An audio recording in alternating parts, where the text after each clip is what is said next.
The International Criminal Court has set its eyes on the properties of the 6 Kenyan post-election violence suspects. The International Criminal Court is now in session, Facing allegations of crimes against humanity before the Hague-based court. In a letter addressed to the Internal Security Minister Professor George Saitoti, the court's registrar Silvana Arbia has asked the Kenyan government to trace, identify and freeze properties owned by the 6 suspects pending the conclusion of their case. The court wants the state to place a caveat on the properties to prevent their transfer to third parties.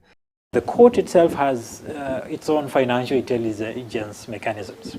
So they will perhaps write the state with specific requests that we have identified that so-and-so has this kind of assets.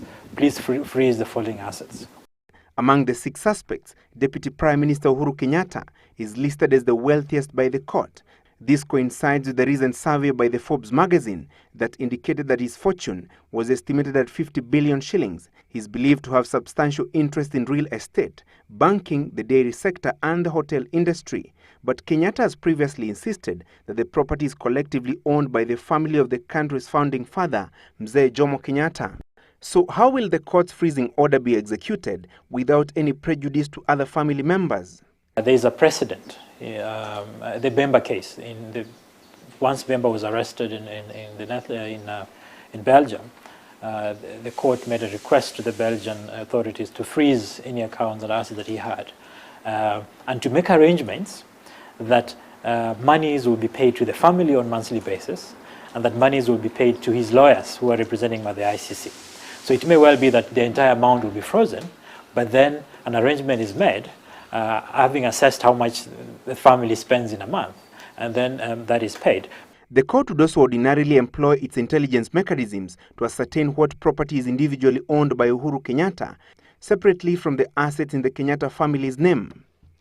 The ICC will also write other states parties to the ICC, and even states that are not party to the ICC, where these suspects may have assets, and those assets will also be frozen. So it's only, I suspect, that they have also done the same. The court, in its request for assets freezing, cites Article 93(1) of the Rome Statute, which states, and I quote, "A member state shall help in the identification, tracing and freezing or seizure of proceeds, properties and assets for the purposes of eventual forfeiture." But can the state decline to comply with the court's freezing request? But the state also is entitled to refuse to cooperate.